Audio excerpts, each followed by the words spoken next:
तो हेलो बच्चों, स्वागत है आप सभी का B S P H 101 and B S P H 201 मतलब first semester and second semester मतलब first semester and second semester में मेरा फिजिक्स है। मतलब जो मैकेनिकल बोलो इलेक्ट्रिकल बोलो, इसलिए हम बोलते हैं कि B S P H 101 and B S P H 201। Okay, so अगर तुम मकआउट सिलेबस में फिजिक्स इंजीनियरिंग फिजिक्स का बेसिकली इंजीनियरिंग फिजिक्स का मकआउट सिलेबस में अगर तुम गौर से देखोगे तो जाहिर सी बात है तुम लोगों को मॉड्यूल नंबर 3 नोटिस आएगा। सो मॉड्यूल नंबर 3 में क्या है बच्चों, हीडिंग में देखोगे कि एक बड़ा सा लाइन करके बोल्ड करके लिखा हुआ है electromagnetism and dielectric magnetic properties of material.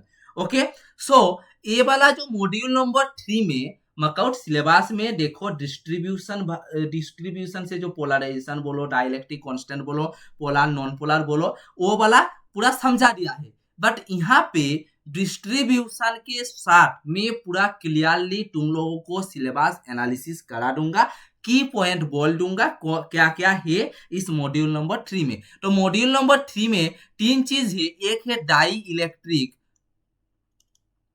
Electrics, second है मैक्सवेल्स इक्वेशन, थर्ड है magnetic properties of magnetic properties of material. Okay, ये तीन चीज है। तो अगर तुमको हम बोलेंगे कि magnetic properties of material Maxwell equation dielectric, तो ये तुम देखोगे तो अच्छे से तुम लोगों को बहुत कुछ समझ में आएगा कि मैं जो पढ़ाऊंगा मैं मकआउट के सिलेबस के अकॉर्डिंग सब कुछ तुम लोगों को डिटेल्स पढ़ा दूंगा। पढ़ना तुमको है बेटा, और अगर तुम गौर से देखोगे तो क्या क्या मेरा कंटेंट तुम लोगों को खुद पता चल जाएगा एंड मकआउट सिलेबस के अकॉर्डिंग सब कुछ मैं पढ़ा रहा हूं। तो अच्छे से तुम पढ़ने की कोशिश करो बच्चों एंड समझने की कोशिश करो। सो आई थिंक ये बात हम बोल रहे हैं कि डाई मैक्सवेल इक्वेशन आज रीडिंग में तुम लोगों को दिख रहा है कि मैक्सवेल इक्वेशन मतलब डाई इलेक्ट्रिक्स पहले मैं पढ़ा चुका हूं। डाई इलेक्ट्रिक्स जो चैप्टर है बेटा, वो वाला जो चैप्टर वो जो डाई इलेक्ट्रिक्स का जो टॉपिक है वो हम अच्छे से सब कुछ क्लियरली करा दिए हैं एंड उसका कुछ कंसेप्ट यहाँ पे लगेगा बच्चों। जो मैक्सवेल इक्वेशन में कुछ कुछ डेरिवेशन हम जब प्रूव करेंगे ना बच्चों, तब कुछ कुछ टर्म में वो डाई इलेक्ट्रिक्स का टर्म लगेगा। सो डाई इलेक्ट्रिक्स अगर तुम नहीं देखे हो तो डाई इलेक्ट्रिक्स तुम देखो, मैं रिक्वेस्ट करता हूँ, रिक्वेस्ट तुम लोगों को खुद समझ में नहीं आएगा कुछ कुछ टर्म, इसलिए मैं बोलता हूँ वो वाला सॉरी टर्म नहीं, वो वाला लेक्चर देखो, उसके बाद मैक्सवेल इक्वेशन पे आओ। मैक्सवेल इक्वेशन पे हम सब कुछ डिटेल्स क्लियरली समझा देंगे। तो चलो फिजूल की बात ना करते हुए हम सीधे मुद्दे पे आते हैं। तो यहाँ पे मैक्सवेल्स इक्वेशन पे हम बोलते हैं कि मैक्सवेल्स इक्वेशन पे मैक्सवेल कितना इक्वेशन बोले थे, अगर तुम 10+2 मतलब 12 बोर्ड में देखोगे कि मैक्सवेल 4 इक्वेशन बोले थे। हम 12 से हम पढ़े थे कि मैक्सवेल 4 इक्वेशन बोले थे। ओके, सो मैक्सवेल 4 इक्वेशन को हम एनालिसिस उस टाइम नहीं किए थे जब 10+2 बोर्ड में बोलो और वेस्ट बंगाल बोर्ड जो होता है उसमें जब हम पढ़े थे, तो मैक्सवेल का जो 4 इक्वेशन था, मैक्सवेल का 4 इक्वेशन हम तब एनालिसिस नहीं किए थे। बट ये जो मार्कआउट सिलेबस में देखोगे कि मैक्सवेल इक्वेशन पूरा क्लियरली दिया हुआ है। ओके, एंड यहाँ पे हम बोलते हैं कि मैक्सवेल का जो 4 इक्वेशन है वो 4 इक्वेशन जो है ना, वो 4 इक्वेशन को हम दोनों पार्ट में डिवाइड किए, एक integral form and differential form. Integral form and differential form मिला के टोटल 8 डेरिवेशन आज हम यहाँ पे क्लियर कराएंगे। मैक्सवेल इक्वेशन का जो 4 इक्वेशन हम सिर्फ लिख देंगे, उसके बाद उसका जो प्रूफ भी हम इस लेक्चर पे कराएंगे। सो आज का लेक्चर बहुत ही इंपॉर्टेंट होने वाला है। ओके, सो जो 4 इक्वेशन हम लिखेंगे वो जो मैक्सवेल 4 इक्वेशन आने से पहले हम कुछ कुछ टर्म यहाँ पे बोलेंगे एंड कुछ कुछ थ्योरम यहाँ पे बोलेंगे जो मैक्सवेल इक्वेशन का प्रूव करने में कुछ कुछ टर्म यहां से लगेगा। ओके, सो मैग्नेटिक फ्लक्स क्या होता है आज शुरू करेंगे। तो बच्चों मैक्सवेल इक्वेशन में मैग्नेटिक फ्लक्स क्या होता है, मैक्सवेल इक्वेशन में नहीं बच्चों, कि पहले हम शुरू करेंगे मैग्नेटिक फ्लक्स क्या होता है। तो मैग्नेटिक फ्लक्स क्या होता है बच्चों, magnetic flux is the measure of amount of magnetic field. Magnetic flux जो होता है, magnetic flux is the measure of amount of magnetic field passing through A given surface. मतलब मैग्नेटिक फ्लक्स होता है जो मैग्नेटिक फील्ड का major, मतलब amount of magnetic field का हम मेजर जब एक सरफेस में वो पास करता है। मतलब अगर मान लो कि ये है, मतलब अगर मान लो ये है मैग्नेटिक फील्ड, सॉरी हाँ, अगर मान लो कि ये एक मैग्नेटिक फील्ड है, ये मैग्नेटिक फील्ड में मान लो एक सरफेस में यहाँ पे ये वाला, ये मान लो कि मैग्नेटिक फील्ड में मैग्नेटिक फील्ड जनरेट करेगा, और ये मान लो बी एंड ये मान लो बी एन। ओके, एंड ये थीटा डिग्री एंगल पे है, एंड ये मान लो डी एस मेरा है तुम्हारा सरफेस। ओके, सो तब मैग्नेटिक फ्लक्स होगा फाई इक्वल टू होगा B vector dot integral of D S vector. And इसको हम ऐसे भी लिख सकते हैं, phi equal to integral of, sorry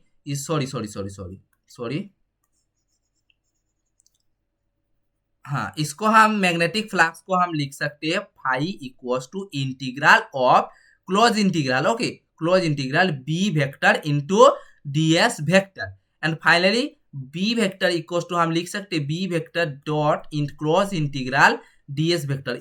इसको इसके अंदर एक सर्कल अगर रहेगा, इसको हम बोलेंगे क्लोज इंटीग्रल। ओके, ये तुम लोगों को क्लियर हुआ, आई थिंक क्लियर हो गया। So finally phi equals to हम लिख सकते हैं B vector into S vector, क्योंकि ds का इंटीग्रल, ds वेक्टर का इंटीग्रल होता है s वेक्टर। सो इसको हम लिख सकते हैं कि phi equals to b vector into ds into S vector. ये होता है मेरा मैग्नेटिक फ्लक्स। और मैग्नेटिक फ्लक्स होता है b vector into S vector. b मतलब होता है मैग्नेटिक फील्ड एंड s मतलब होता है सरफेस। एंड यहाँ पे ए वाला तुम लोगों को समझ में आ गया है। तो मैग्नेटिक फ्लक्स क्या होता है, जाहिर सी बात है तुम लोगों को समझ में आ गया है।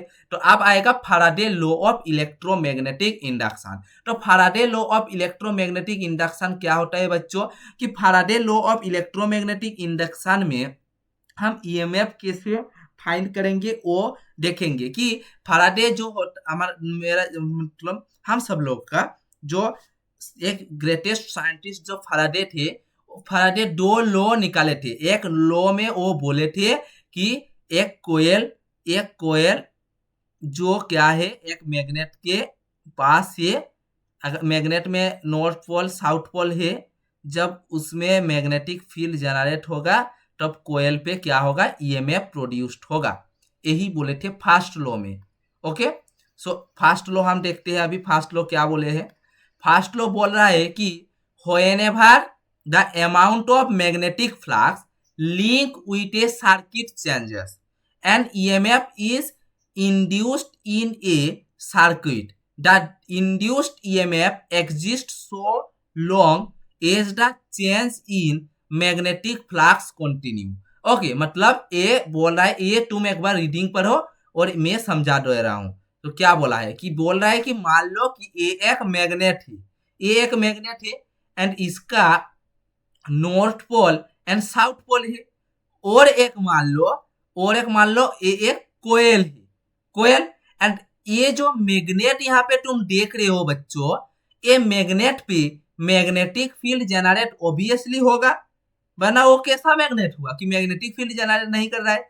तो अगर यहाँ पे मैग्नेटिक फील्ड जनरेट हो रहा है तब कोयल पे क्या प्रोड्यूस्ड हो रहा है, ईएमएफ प्रोड्यूस्ड हो रहा है। यही बोला है फर्स्ट लॉ। जो फैराडे फर्स्ट लॉ यही बोलता है कि कोयल पे क्या प्रोड्यूस्ड होगा, ईएमएफ प्रोड्यूस्ड होगा। उसके बाद सेकेंड लॉ पे हम आए, उसके बाद जो फैराडे ने सेकेंड लॉ डिस्कवर किया। तो फर्स्ट लॉ डिस्कवर करने के बाद उनका क्या प्रॉब्लम हो गया कि वो सेकेंड लॉ डिस्कवर किए, कुछ तो कारण होगा, कुछ तो रीजन होगा।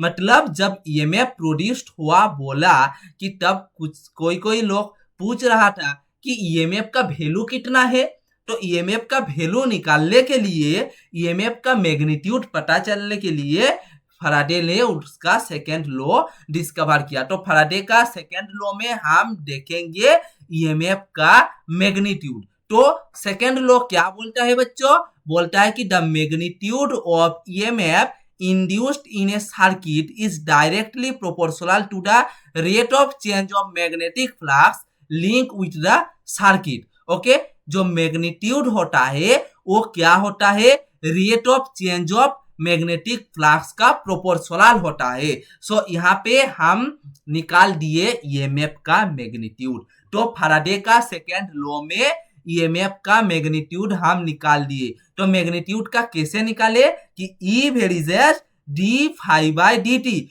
ई proportional D phi by D T, जहां पे ई होता है मेरा EMF and D phi by D T क्या होता है? And D phi by D T होता है मेरा rate of change of magnetic flux, जहां पे फाई होगा मेरा मैग्नेटिक फ्लक्स। ओके, जो हम क्या बोले थे कि फाई इक्वल टू होता है मेरा B vector into S vector, हम बोले थे। सो ए वाला रिराइट कर लिया, ए हम इरेज कर देते, ए वाला तुम मत लिखना। ओके, ये जो रिराइट कर दिया ये लिखने का जरूरत नहीं।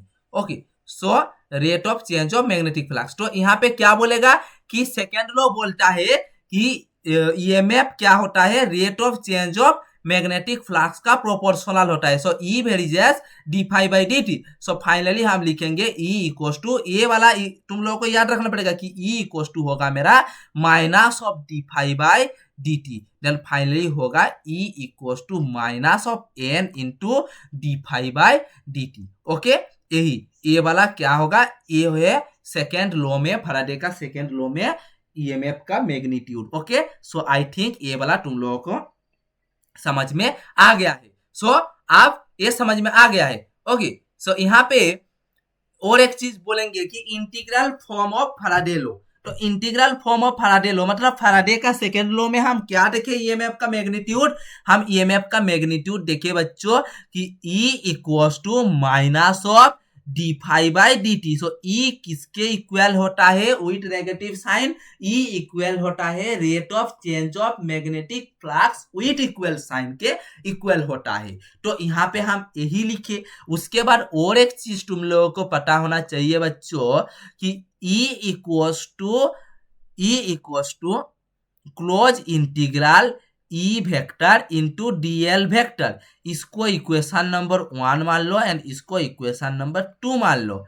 देन इसको हम क्या करेंगे? दोनों को हम इक्वेट करेंगे। So equating both equation 1 and 2।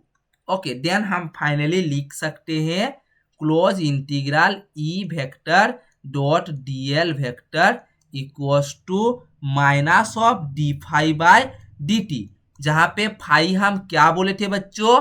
Phi बोले थे हम, फाई मेरा होता है magnetic flux. Okay, magnetic flux, जो फाई इक्वल्स टू उसका वैल्यू होता है integral of with close integral B vector into ds vector. So finally phi equals to हम लिख सकते हैं। सो फाइनली यहाँ पे हम लिख सकते हैं बच्चों कि e dot E vector dot dl vector equals to minus of d by D T into phi के जगह cross integral b vector dot ds vector. Sorry, यहाँ पे थोड़ा जगह नहीं हुआ। हाँ, सो फाइनली हम यहाँ पे लिख सकते हैं equals to minus of D by D T into integral of B vector into D S vector. Okay, so यही हुआ। उसके बाद देखो, हाँ फाइनली हम उसके बाद क्या लिख सकते हैं? फाइनली हम लिख सकते हैं close integral E vector into D L vector equals to integral of minus integral of del B vector by D T into D S vector. यही होता है फैराडे लॉ का इंटीग्रल फॉर्म। तो फैराडे लॉ का integral form हम कैसे निकाले हम बोल दिए। तो अब हम बोले थे बच्चों कि हम क्या बोले थे, तब हम बोले थे कि इलेक्ट्रोमोटिव फोर्स बोले थे। तो इलेक्ट्रोमोटिव फोर्स क्या होता है वो भी थोड़ा हम लोगों को पता होना चाहिए बच्चों कि इलेक्ट्रोमोटिव फोर्स होता है, electromotive force is a potential difference between two terminals when no current is flowing. Okay, so electromotive force होता है potential difference between two terminal का पोटेंशियल डिफरेंस होता है जब करंट फ्लोइंग नहीं होता। ओके, अब एक इंपॉर्टेंट सा डेरिवेशन अब हम समझाएंगे बच्चों, जो होता है हमारा डिस्प्लेसमेंट करंट। डिस्प्लेसमेंट करंट ये बहुत बहुत इंपॉर्टेंट है, इसको हम जितना भी स्टार्ट लेंगे एक कम पड़ जाएगा, फिर भी ये तुम लोग करना। ओके, कम पड़ जाएगा ये तो तुम लोगों को करना पड़ेगा, तो ये अच्छे से तुम लोग समझना पड़ेगा एंड कॉपी में नोट करो ये जो पार्ट कॉपी में नोट करने के लिए। उसके बाद जो ब्लैंक पेज आएगा उसमें मैं डिटेल तुम लोगों को समझा दूंगा। तो थोड़ा पानी पीने दो, उसके बाद शुरू करते। हाँ, तो डिस्प्लेसमेंट करंट क्या होता है बच्चों कि ये एक डेरिवेशन प्रूव करना पड़ेगा। जो डिस्प्लेसमेंट करंट हम जेडी और आईडी इसको इससे भी हम डिनोट कर सकते हैं। ओके, मतलब आईडी मतलब डिस्प्लेसमेंट करंट। ओके, सो जेडी मतलब भी डिस्प्लेसमेंट करंट। ओके, तो देखो क्या बोला कि अगर तुम गौर से देखोगे कि यहाँ पे वोल्टेज सोर्स है एंड करंट यहाँ पे क्या हो रहा है, पास हो रहा है, करंट पास हो रहा है। सो करंट पास हो रहा है एंड यहाँ पे है कैपेसिटेंस। जब बोला कि when voltage is applied to capacitor the current through it is, current क्या होगा, करंट होगा I इक्वल टू मेरा होगा dq बाय dt, करंट होगा मेरा dq by dt, understand. And और एक चीज हम बोले थे कि मेरा q का वैल्यू होता है, q इक्वल टू मेरा होता है cv। q क्या होता है बच्चों, Q होता है मेरा C into V। Okay, Q होता है मेरा C इंटू V। हाँ,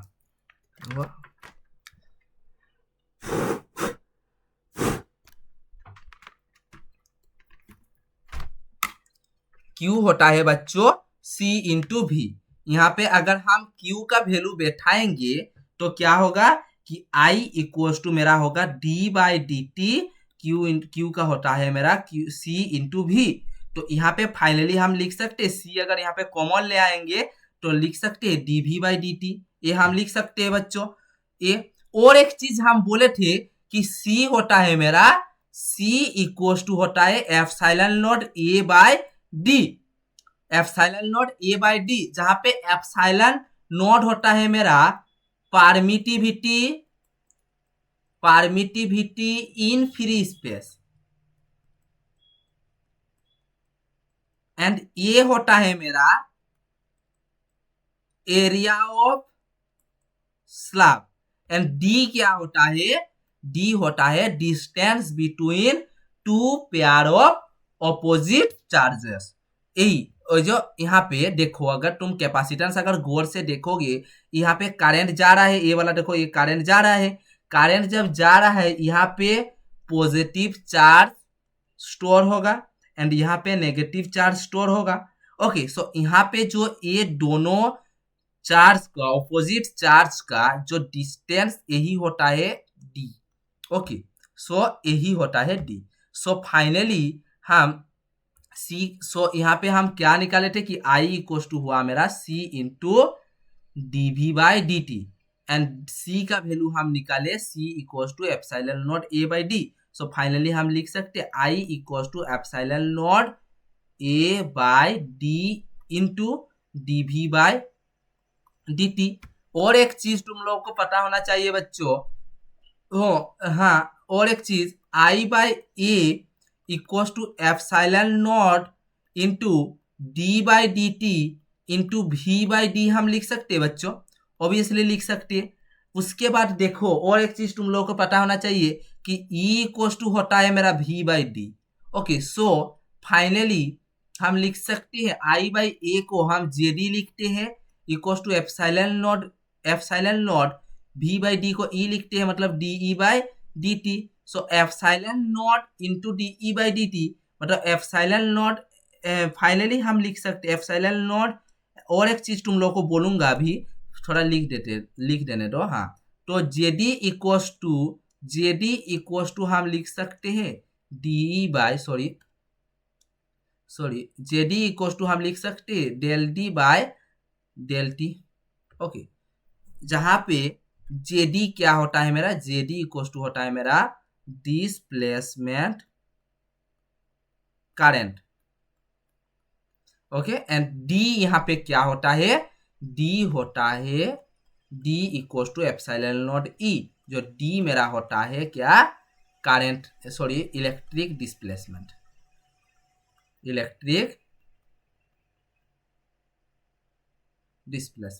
ओके, जो डी होता है मेरा electric displacement. Okay, I think ये तुम लोगों को अंडरस्टैंड हो गया।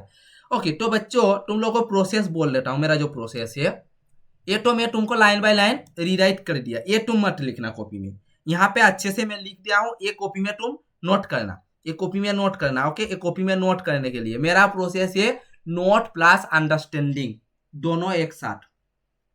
ओके, मेरा जो प्रोसेस थोड़ा टाइम लगेगा, मैं एक्सप्रेस की तरह नहीं छूट रहा हूँ, फिजिक्स कंसेप्चुअल है, फिजिक्स को कंसेप्चुअली समझना चाहिए, अगर कंसेप्चुअली नहीं समझोगे तो दिमाग में कुछ नहीं घुसेगा। फिजिक्स अगर 60% तुम कंसेप्ट लेके एग्जाम में देने जाओगे तुम्हारा दिमाग सट जाएगा, हम बोल रहे हैं। फिजिक्स पूरा 100% कंसेप्चुअली लेना चाहिए, जो भी लो अच्छे से लो। ओके, फिजिक्स का रूल यही बोलता है कि कंसेप्चुअली स्टेप बाय स्टेप याद रखो और प्रैक्टिस करो। फिजिक्स 2 घंटा टाइम दो, मार्कआउट सेमिस्टर एग्जाम में अगर तुम देखोगे फिजिक्स में ज्यादा फेल करता है लोग, बैकलॉग ज्यादा आता है फिजिक्स में, तो फिजिक्स इतना भी टफ नहीं और इतना भी इजी नहीं, दोनों ही सेम है। तो अगर फिजिक्स में एक चीज काम आता है, अगर रटना समझना दोनों काम आता है। फिजिक्स को ज्यादा समझोगे तो भी मरोगे, ज्यादा रटोगे तो भी मरोगे, बचने के लिए दो काम एक साथ करोगे। ओके, सो क्या है displacement current, displacement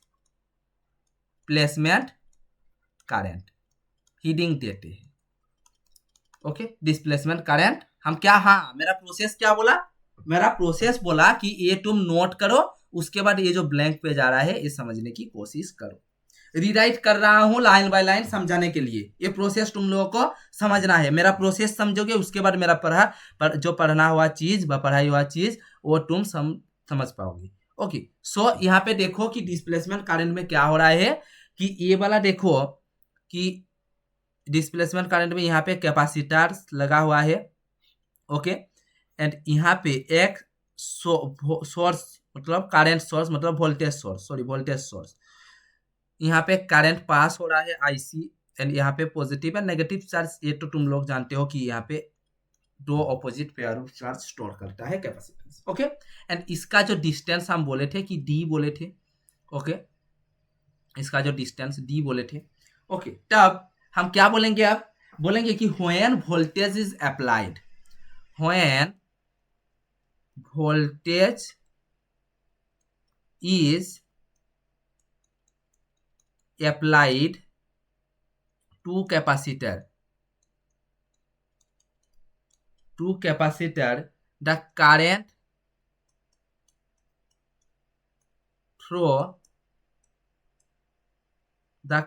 through is it is I equals to होगा dq by dt। ओके, ये तुम लोगों को समझ में आया। उसके बाद और एक चीज बोले थे कि Q होगा मेरा C भी। अगर कोई अच्छे से सुन रहा है ना मेरा सारा मतलब मैं जो बोल रहा हूं वो अच्छे से कोई अगर सुन रहा है उसका दिमाग में परमानेंटली सेट हो जाएगा, मैं गारंटी से बोल रहा हूं, क्योंकि मैं बहुत मेहनत करके तुम लोग को पढ़ा रहा हूं, बहुत बक करके पढ़ा रहा हूं, तुम लोग अच्छे से समझ पाओ। Okay, so I equals to होगा d by D T, Q के जगह हम बैठाएंगे C into V। Okay, then finally I equals to C अगर कॉमन लेंगे तो लिख सकते हैं dV by D T, obviously लिख सकते हैं। और एक चीज हम निकाले थे C equals to epsilon naught A by D, जो डाई इलेक्ट्रिक्स पार्ट में हम बोले थे C equals to epsilon naught A by D, तो C के जगह अगर वो वैल्यू बैठाएंगे तब ये होगा कि C इक्वल्स टू मतलब epsilon naught A by D into dV by dt। Okay, then finally इसको हम लिख सकते कि ए को यहाँ पे ले आते I by A equals to epsilon naught epsilon naught into D by D T और वी बाई डी हम लिख सकते हैं। ए को यहाँ पे ले आए और भी और डी को यहाँ पे हम एक अरेंज कर दिए। ओके, देन फाइनली हम और एक चीज हम लोगों को समझना मतलब याद रखना पड़ेगा कि ई होता है मेरा ई इक्वल टू होता है वी बाई डी। सो यहाँ पे हम फाइनली अब लिख सकते हैं I by A equal to epsilon naught into D E by D T हम लिख सकते हैं, ऑब्वियसली लिख सकते हैं। देन फाइनली हम लिख सकते हैं J D equal to epsilon naught D E by D T. और एक चीज हम लोगों को पता होना चाहिए जो है मेरा हर चीज पता होना चाहिए जो है मेरा d equal to epsilon naught E, जहां पे d मेरा होता है क्या ये इलेक्ट्रिक डिस्प्लेसमेंट, d होता है electric displacement. Okay, electric displacement जो फाइनली हम लिख सकते हैं आई बाई मतलब J D equal to del D by del T, जहां पे जे डी होता है क्या जे डी जो होता है इसको हम बोलते हैं डिस्प्लेसमेंट करंट। ये प्रूव हो गया। आई थिंक तुम लोगों को अच्छे से भी समझ में आ गया है क्योंकि प्रूव भी अच्छे से करा दिए और समझा भी दिए पूरा क्लियरली। तो स्टेप बाय स्टेप कितना याद रखना पड़ेगा तुम लोगों को खुद समझ में आ रहा है कि पूरा स्टेप बाय स्टेप तुम लोगों को याद रखना पड़ेगा। उसके बाद दो लॉ आएगा मतलब दो थियरम, स्टोक्स लॉ मतलब स्टोक्स थ्योरम, ये सेम चीज है मतलब सेम, ये भी एक बार पढ़ लेना और ये हम बोल रहे दो चीज हम बोल रहे Stokes theorem and Gauss divergence theorem, बहुत ही important. Gauss divergence theorem and Stokes theorem बहुत ही इंपॉर्टेंट। सो स्टोक्स थ्योरम क्या बोलता है बच्चों, स्टोक्स थ्योरम में जो यहाँ पे लिखा हुआ है वो टर्म पढ़ लेना, क्योंकि Stokes theorem and Gauss divergence theorem हम क्यों बोल रहे हैं आएगा एग्जाम में, क्योंकि मैक्सवेल इक्वेशन का जो डेरिवेशन एनालिसिस अगर करोगे मैक्सवेल इक्वेशन का एनालिसिस जब करेंगे, जब डेरिवेशन करेंगे, तब Stokes theorem and Gauss divergence theorem के थ्रू हम प्रूव करेंगे मैक्सवेल इक्वेशन। सो यहाँ पे Stokes theorem and Gauss divergence theorem बहुत ही इंपॉर्टेंट सा रोल प्ले करता है, इसलिए Stokes theorem and Gauss divergence theorem exam में आने का चांस प्रोबेबिलिटी हाई है। सो एग्जाम में आने के लिए एग्जाम में आ भी सकता है, नहीं भी आ सकता है, वो बाद में हम जानेंगे, बट तुम लोगों का अभी काम है, तुम लोगों को पढ़ना है। Okay, so Stokes theorem and Gauss divergence theorem क्या है हम तुम लोगों को पढ़ा रहे हैं। सो स्टोक्स थ्योरम बेसिकली हम ये जो लिखा हुआ है ये तुम पढ़ना, हम सिंपल सा एक चीज बोल देंगे कि स्टोक्स थ्योरम में हम लाइन इंटीग्रल को हम सरफेस इंटीग्रल में कन्वर्ट करते हैं। स्टोक्स थ्योरम में हम लाइन इंटीग्रल को सरफेस इंटीग्रल में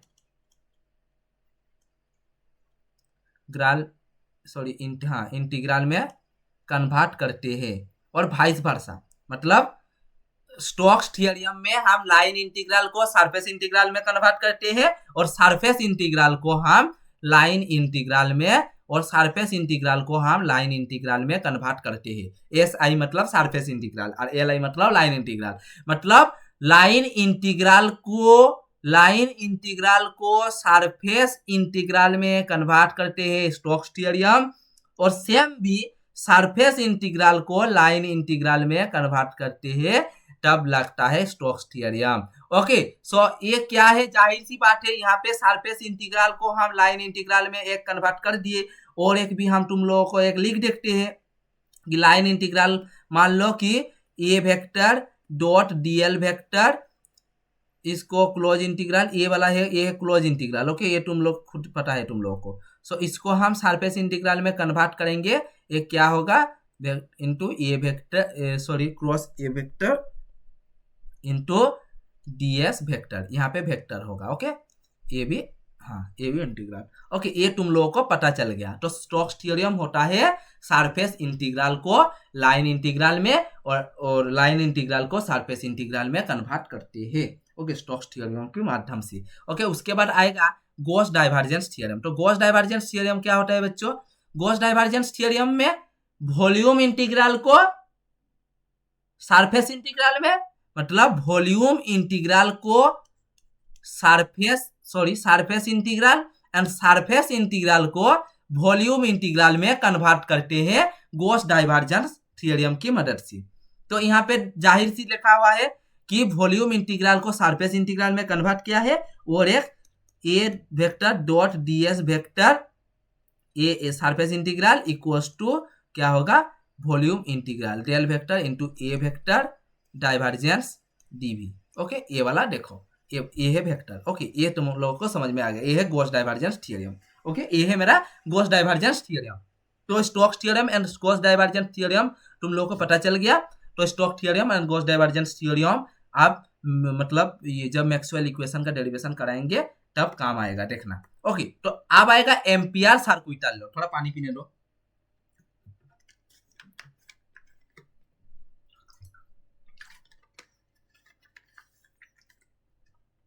हाँ, तो बच्चों एम्पियर सर्कुइटल लॉ क्या बोलता है?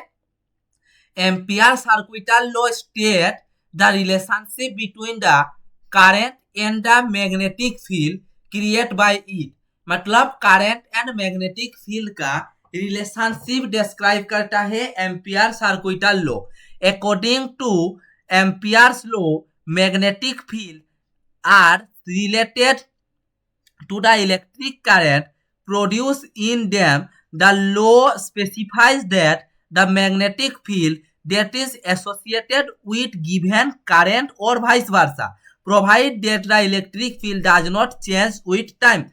Ampere's circuital law states that the line integral of magnetic field around any closed loop, मतलब बोलता है कि एम्पियर सर्कुइटल लॉ बोलता है, देखो हम बोल देंगे कि Ampere circuital law state that the line integral of magnetic field around any close loop. ये वाला है मेरा क्लोज लूप एंड यहाँ पे क्या होता है कि the magnetic field around any close loop is directly proportional to electric current passing through a surface and close by loop. मतलब एक लूप मान लो एंड यहाँ पे मान लो कि करंट पास हो रहा है, जहां पे एम्पियर सर्कुइटल लॉ बोलता है कि इंटीग्रल लाइन इंटीग्रल मतलब close integral B vector dot dl vector equals to mu naught I और डिफरेंशियल फॉर्म जो है del vector cross B vector equals to mu naught J, जो हम प्रूव करेंगे इसके बाद जो स्लाइड आएगा वहां पे हम प्रूव करेंगे। और मैक्सवेल एम्पियर सर्कुइटल लॉ का जो फॉर्मूला ये तुम याद रखना कि B vector dot dl vector equals to mu naught I. ये वाला तुम लोगों को याद रखना पड़ेगा बच्चों, क्योंकि ये वाला तुम लोग अगर नहीं याद रखोगे तो मैक्सवेल इक्वेशन में कुछ टर्म जो एम्पियर्स लॉ से भी आएगा तो तुम लोगों को दिक्कत आएगा तब। तो आई थिंक ये तुम लोगों को समझ में आ गया। ओके, सो यहाँ पे आई है मेरा इलेक्ट्रिक करंट, बी है मेरा मैग्नेटिक फील्ड, म्यू नॉट मेरा है permeability of free space and J होता है मेरा करंट डेंसिटी। ओके, तो आई थिंक ये तुम लोगों को समझ में आ गया। उसके बाद एक बहुत ही इंपॉर्टेंट सा डेरिवेशन बच्चों कराएंगे हम, जो है क्या कि differential form of ampere law. Differential form of ampere law हम प्रूव करेंगे। सो एम्पियर लॉ से हम क्या निकाले बच्चों कि integral B vector dot dl vector equals to mu naught I, यही निकाले हम बच्चों। सो और एक चीज जो जे होता है मेरा करंट डेंसिटी होता है, हम बोले थे अभी बोले थे कि जे होता है मेरा करंट डेंसिटी, जे होता है मेरा करंट। बच्चों तुम लोगों को प्रोसेस बोल देता हूं, एक बार सुनो कि ये वाला जो हम कॉपी में पहले लिखे उसके बाद पीपीटी में सबमिट किए एंड उसके बाद यहाँ पे ये प्रूव किए, उसके बाद एक ब्लैंक स्लाइड यहाँ पे हम रखे हैं जहाँ पे हम एक्सप्लेन करके सब कुछ डिटेल में समझाएंगे। और यहाँ पे हम लाइन बाय लाइन रीराइट कर रहे हैं। वो वाला ए वाला तुम मत लिखना, यहाँ पे जो मैं लिख दिया हूँ यही सफिशिएंट है, ये वाला तुम लिखना। हम जानते हैं कि करंट डेंसिटी क्या होता है बच्चों, कि करंट डेंसिटी में हमारा होता है, करंट डेंसिटी को जी हम रिप्रेजेंट किए, करंट डेंसिटी होता है current by area. So current J equals to D I by D S हम लिख सकते हैं। और हम एक बोले थे कि current density equals to, current density को हम डिस्प्लेसमेंट करंट भी बोल सकते हैं।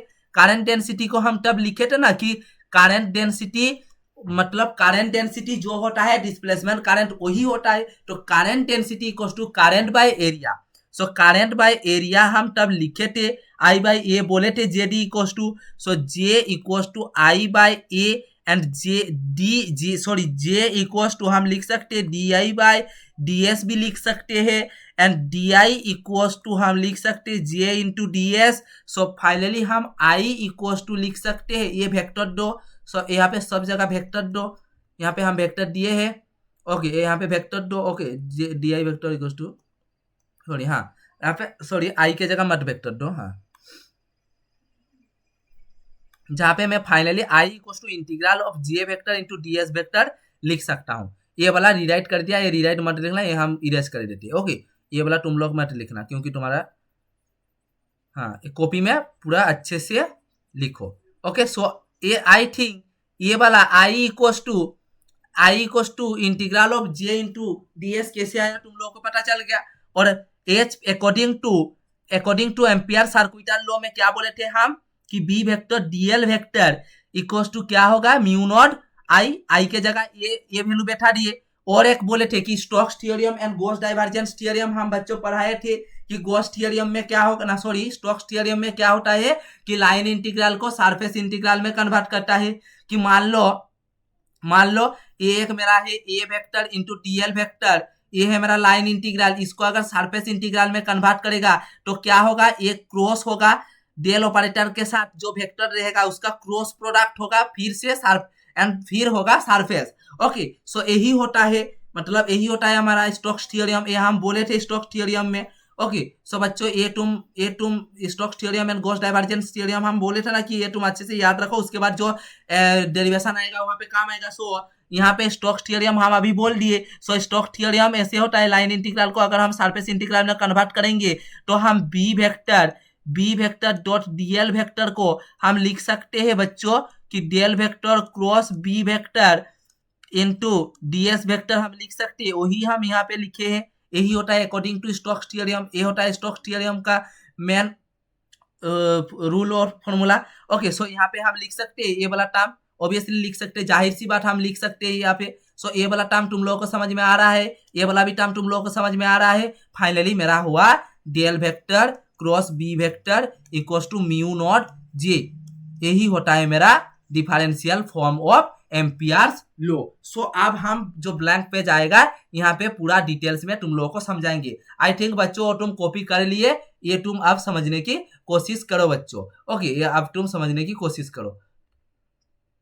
सो अभी हम समझाएंगे, ओके। तो क्या होगा मेरा कि differential form of Ampere's law, तो क्या होगा कि हम क्या निकाले, एम्पियर सर्कुलर लॉ में हम निकाले कि ये B vector into DL vector equals to mu naught I हम निकाले, ओके। उसके बाद और एक था कि आई इक्वल्स टू जो जेडी होता है मेरा, जे मतलब करंट डेंसिटी, जे होता है मेरा आई बाई ए, जे होता है मतलब करंट डेंसिटी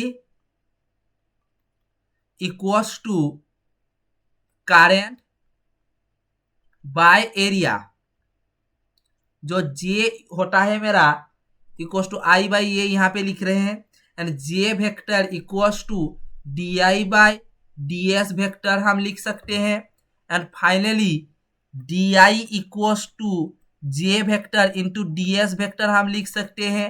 एंड इसको अगर दोनों को हम इंटीग्रल कर देंगे बच्चों, तो फाइनली मेरा आएगा I equals to integral of J vector into D S vector.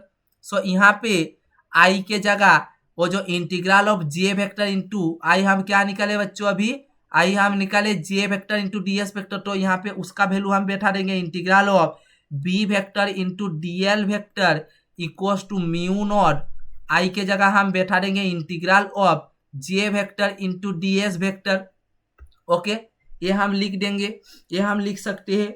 उसके बाद बच्चों क्या आएगा, उसके बाद अकॉर्डिंग टू स्टोक्स लॉ हम क्या बोले थे कि यहाँ पे अलग कलर सा एक ये लेते हैं कि according to Stokes law, according to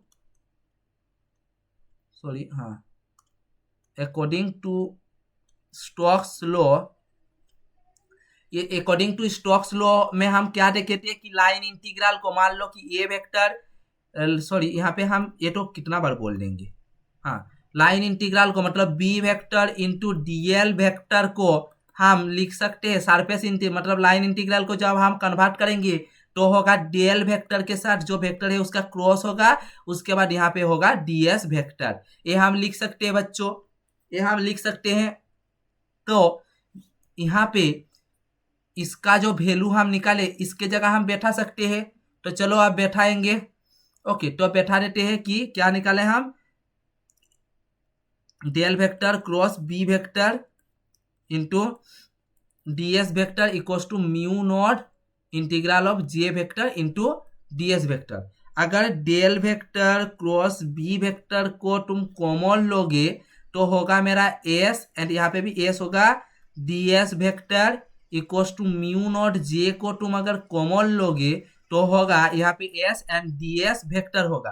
okay, so finally यहाँ पे ए वाला कैंसिल हो जाएगा एंड बचा क्या रहेगा, del vector cross B vector equals to mu naught J vector. यही होता है डिफरेंशियल फॉर्म ऑफ, यही होता है differential form of Ampere circuital law, यही होता है differential form of Ampere circuital law. उसके बाद आएगा मजा कि मैक्सवेल इक्वेशन। हम क्या बोले थे, पहले भी बोले थे कि मैक्सवेल का 4 इक्वेशन है जो हम प्रूव करेंगे, पूरा एनालिसिस भी करेंगे। मैक्सवेल का जो 4 इक्वेशन है वो हम पूरा एनालिसिस करेंगे। ओके, तो मैक्सवेल का 4 इक्वेशन हम यहाँ पे हम बोले थे कि 2 हिस्सों में हम लिखे हैं, एक है मेरा डिफरेंशियल फॉर्म और एक है मेरा इंटीग्रल फॉर्म। ओके, तो मैक्सवेल 4 इक्वेशन में जो डिफरेंशियल फॉर्म है वो पहला है del vector dot E vector equals to rho by epsilon naught, जो मेरा होता है गॉस लॉ इन इलेक्ट्रोस्टैटिक से आया है, गॉस लॉ इन इलेक्ट्रोस्टैटिक से आया है। एंड जो होता है del vector dot B vector equals to 0, जो मेरा आया है गॉस लॉ इन मैग्नेटोस्टैटिक से। And del vector cross E vector equals to minus D B vector by D T, जो आया है मेरा Faraday law of electromagnetic induction से। And del vector dot B vector, del vector cross B vector equals to mu naught J vector plus del D vector by D vector by D T, जो आया है ampere circuital law का modification form और modified form ampere circuital law. अगर del हम बोले थे vector calculus, अगर तुम मैकेनिक्स का नहीं देखे हो, वेक्टर कैलकुलस में हम बोले थे कि डेल का वैल्यू मेरा होता है D by D X I cap plus D by D Y J cap plus D by D U Z के कैप, यही होता है डेल का वैल्यू। एंड ये 4 इक्वेशन डिफरेंशियल फॉर्म में ये हम यहाँ पे लिख दिए हैं, ये तुम अच्छे से कॉपी में नोट करो। ये वाला जो इक्वेशन, जो मैक्सवेल का 4 इक्वेशन अभी हम प्रूव करेंगे, अच्छे से समझने की कोशिश करो। ये तो सिर्फ ट्रेलर है बच्चा, आप पिक्चर अभी बाकी है, पिक्चर स्टार्ट करेंगे एंड बहुत मजा आएगा। तो चलो शुरू करते हैं मैक्सवेल इक्वेशन का जो डेरिवेशन। तो मैक्सवेल का फर्स्ट इक्वेशन था del vector del vector dot E vector equals to equals to ये वाला है।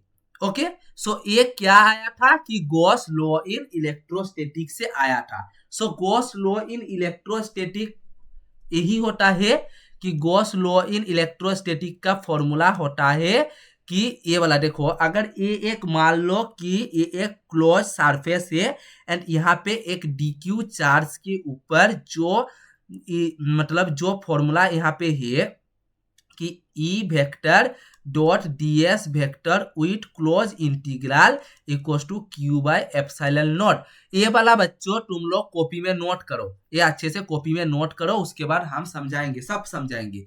जो ये जो फाई हो सॉरी ये जो मेरा ये करंट चार्ज डेंसिटी जो रो से हम डिनोट किए हैं, रो से हम डिनोट किए हैं, ये है रो। ओके, ये है रो से हम डिनोट किए हैं, वो उसका फॉर्मूला होता है, ये वाला हम प्रूव करेंगे ना, उसका फॉर्मूला होता है charge by volume. So charge D Q and volume D V. So यहाँ पे D Q equals to rho D V हम लिखे हैं एंड इसको अगर इंटीग्रल कर दिए है तो होगा Q equals to rho D we.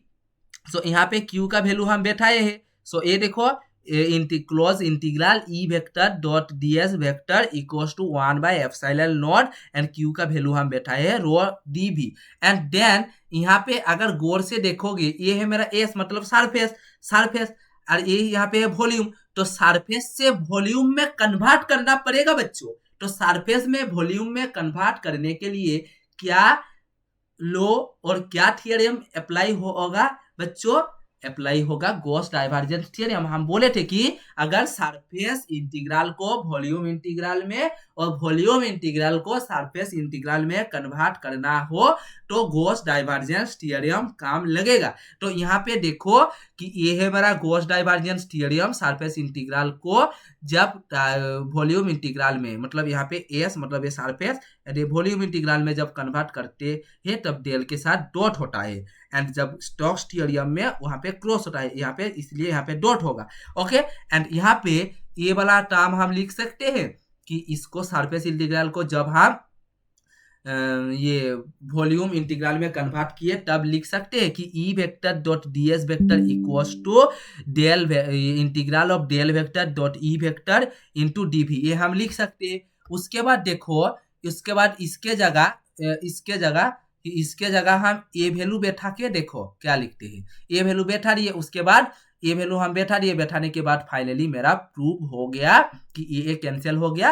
ये आसान शब्दों से नोट करके लिख दिया हूं बच्चों, ये पहले नोट करो, उसके बाद ये जो ब्लैंक पेज आ रहा है यहाँ पे मैं समझाऊंगा। तो बच्चों प्रूव क्या करना पड़ेगा हमको, हम लोगों को प्रूव क्या करना पड़ेगा? तो Maxwell first equation in differential form में हम लोगों को प्रूव करना पड़ेगा बच्चों। तो क्या था मेरा कि del vector dot E vector equals to rho by epsilon naught जो आया है मेरा Gauss law in Gauss law in electrostatic. So हम लिख सकते हैं कि अकॉर्डिंग टू गॉस लॉ इन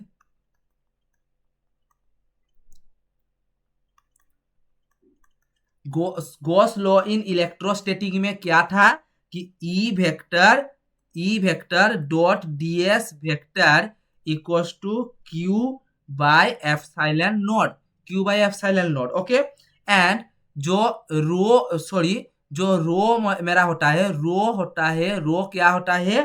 रो होता है वॉल्यूम चार्ज डेंसिटी।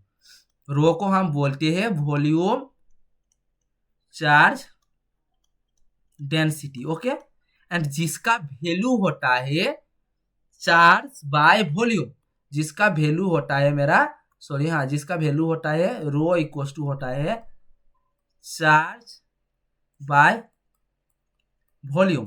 सो इसको हम लिख सकते हैं dq बाय dv।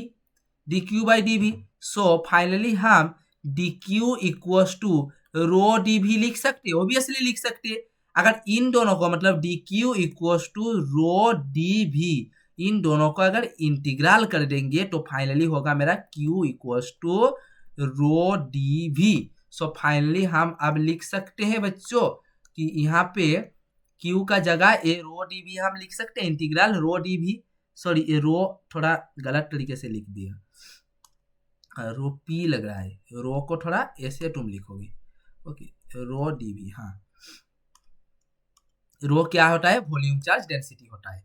तो ये close integral E vector dot D S vector equals to one by epsilon naught Q हम लिख सकते हैं। देन क्यू हम क्या निकाले कि integral rho D V, so close integral E vector dot D S vector equals to one by epsilon naught Q का value होगा मेरा रो डी भी, ओके, ये तुम लोगों को क्लियर हुआ, रो डी भी। उसके बाद देखो कि अगर तुम गौर से, रो हम पी के तरह लिख दे रहे हैं ना, सॉरी, हाँ, रो डी भी, ओके।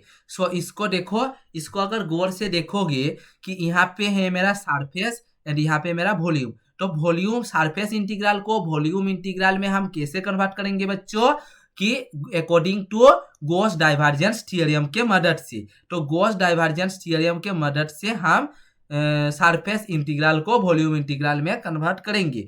तो इसको अगर हम वॉल्यूम इंटीग्रल में कन्वर्ट करेंगे, तो मान लो कि ये सरफेस इंटीग्रल है, तो ई vector dot D S vector, इसको अगर हम वॉल्यूम इंटीग्रल में कन्वर्ट करेंगे तो होगा मेरा ये वॉल्यूम, मतलब ये डॉट होगा, गॉस डाइवर्जेंस मतलब होता है यही, मतलब ये क्या होगा, E vector into DV vector, मतलब देखो ये है गॉस डाइवर्जेंस थ्योरम, मतलब यहाँ पे इसके जगह हम ये लिख सकते हैं कि integral of del vector dot E vector into DB vector. यहाँ पे और एक चीज हम लिखने भूल गए बच्चों, कि यहाँ पे जो है मेरा, कि यहाँ पे, हाँ, यहाँ पे डीवी वेक्टर होगा, है, यहाँ पे डीवी वेक्टर, ये वेक्टर दो, ओके। सो यहाँ पे ये वेक्टर दो, देन हाँ, यहाँ पे ए लिख सकते हैं। उसके बाद equal to one by epsilon not into यहाँ पे भी, ये भी मेरा भी हो गया। उसके बाद ये क्या हुआ कि ये rho into D V vector. So finally हम लिख सकते हैं कि del vector dot E vector integral of D V vector equals to rho by epsilon naught, यहाँ पे भी लिखो, भी यहाँ पे डी भी वेक्टर, एंड ये क्या हुआ, कॉमन हो गया, मतलब एक कट जाएगा एंड बचा क्या रहेगा, del vector dot E vector equals to rho by epsilon naught. ये होता है Maxwell first equation in differential form. ये क्या हुआ मेरा, ये प्रूव्ड हो गया, ये हम डेरिवेशन प्रूव कर दिए। सो आई थिंक ये तुम लोगों को समझ में आ गया है, ओके, आई थिंक समझ में आ गया है।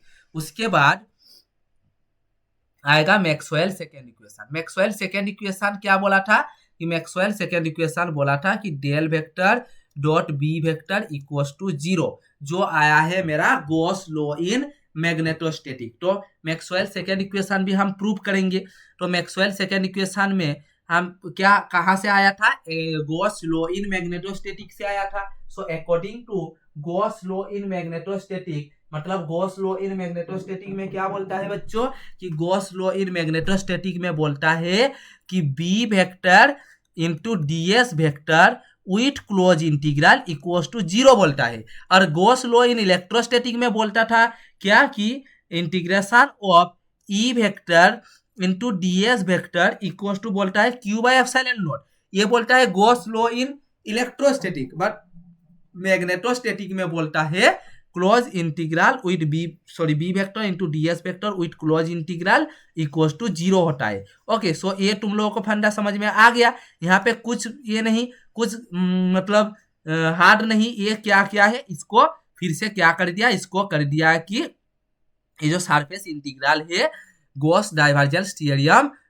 लगा के इसको क्या कर दिया, इसको जो वॉल्यूम इंटीग्रल में कन्वर्ट कर दिया, देन फाइनली प्रूव कर दिया del vector dot B vector equals to 0। ये अब हम क्या करेंगे, ये ब्लैंक पेज में तुम लोगों को समझाएंगे। तो क्या प्रूव करेंगे अभी बच्चों, अभी प्रूव करेंगे del vector dot B vector equals to 0, okay. So I think ये तुम लोगों को अच्छे से समझ में आ जाएगा, तो अच्छे से समझने की कोशिश करो, ओके। सो क्या बोलेगा कि बोला है कि del vector dot B vector equals to 0। So according, ये कहां से आया था, Gauss law in magnetostatic. So according to Gauss law in magnetostatic क्या बोलता है, according to Gauss law in magnetostatic, according to Gauss law in magnetostatic, magnetostatic में Gauss law क्या बोलता है कि close integral B vector dot DS vector, B vector dot DS vector equals to क्या होगा हमारा, 0 होगा, इक्वल्स टू होगा हमारा 0। ओके, तो अब यहाँ पे क्या करेंगे, ये मेरा है सरफेस इंटीग्रल। सो सरफेस इंटीग्रल को हम वॉल्यूम इंटीग्रल में कन्वर्ट करने के लिए अब अप्लाई करेंगे Gauss divergence theorem. Apply Gauss divergence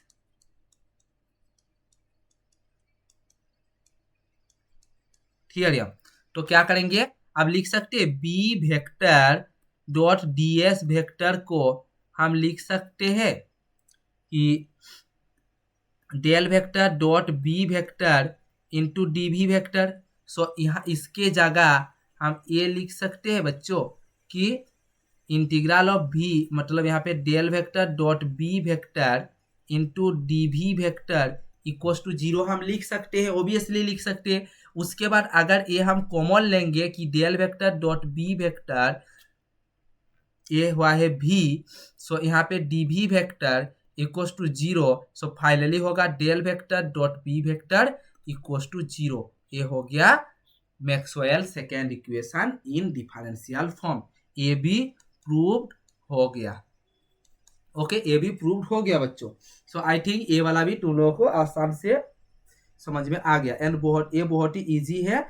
आई थिंक ये तुम लोगों को क्लियरली समझ में आ गया है। अब हम मैक्सवेल थर्ड इक्वेशन प्रूव करेंगे। तो अब हम शुरू करेंगे बच्चों Maxwell third equation in differential form. तो Maxwell third equation in differential form में क्या बोलता है बच्चों कि del vector cross E vector equals to minus of D B vector by D T. Okay, ये बोलता है मेरा Maxwell third equation in differential form. तो ये कैसे प्रूव करेंगे अब देखते हैं। ओके, तो ई मेरा इलेक्ट्रॉन, हम बोले हैं कि यहाँ पे अब ये टर्म जो E equals to integral of E vector into DL vector, ये टर्म हम बोले थे। उसके बाद मैक्सवेल सेकेंड इक्वेशन क्या बोले थे कि E equals to minus of D five B by D T, जो जहां पे फाइव बी होगा मेरा क्या, मैग्नेटिक फ्लक्स, जहां पे फाइव बी मेरा होता है मैग्नेटिक फ्लक्स। एंड फाइव का हम क्या निकाले थे, फाइव इक्वल्स टू मेरा हुआ था कि integration of B vector into D S vector with close integral होता है। एंड यहाँ पे ओ वैल्यू बैठा दिया कि यहाँ पे फाइव बी का वैल्यू यहाँ पे बैठाने के बाद दो इक्वेशन को हम इक्वेट कर दिया। इक्वेट करने के बाद ये वाला रिजल्ट आया। उसके बाद अकॉर्डिंग टू स्टोक्स थ्योरम में क्या बोले थे बच्चों कि स्टोक्स थ्योरम में हम बोले थे कि लाइन इंटीग्रल को सरफेस इंटीग्रल में कन्वर्ट करता है और सरफेस इंटीग्रल को लाइन इंटीग्रल में कन्वर्ट करता है। तो हम यहाँ पे एक चीज तुम लोगों को मेन फंडा क्लियर करा देते हैं कि स्टोक्स थ्योरम और गॉस डाइवर्जेंस थ्योरम,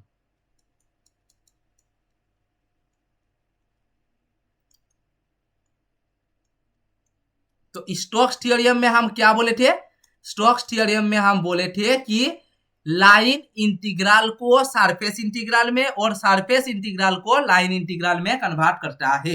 यही होता है मेरा स्टोक्स थ्योरम।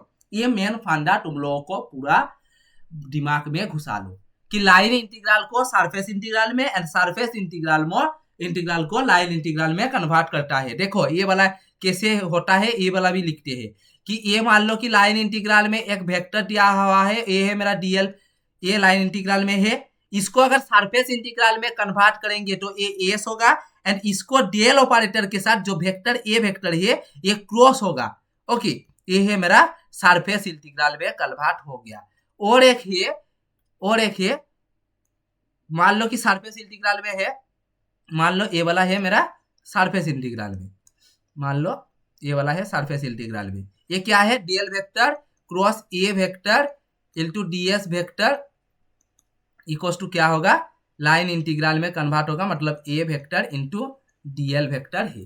ओके, तो ये मेरा है ये सरफेस इंटीग्रल को लाइन इंटीग्रल में कन्वर्ट किए। ओके, सो और गॉस डाइवर्जेंस थ्योरम में क्या होगा, गॉस डाइवर्जेंस थ्योरम में होगा सरफेस इंटीग्रल को वॉल्यूम इंटीग्रल में और वॉल्यूम इंटीग्रल को सरफेस इंटीग्रल में कन्वर्ट करते हैं। तो कैसे करते हैं, ये भी बोलते हैं कि सरफेस इंटीग्रल मान लो कि ये है मेरा एस, मतलब A vector into D S vector को हम कैसे वॉल्यूम इंटीग्रल में कन्वर्ट करने टाइम तब देखेंगे डेल ऑपरेटर क्या होगा, वेक्टर के साथ, सॉरी हाँ वेक्टर के साथ क्या होगा, डॉट होगा, डॉट मतलब क्रॉस नहीं होगा, मतलब हाँ ए वेक्टर होगा इंटू डीबी वेक्टर, एंड इसका वाइस वर्सा, मतलब वॉल्यूम इंटीग्रल को मतलब del vector into A vector into DB vector equal to क्या होगा, सरफेस इंटीग्रल में कन्वर्ट करने टाइम क्या होगा, इंटू डीएस वेक्टर, यही होगा।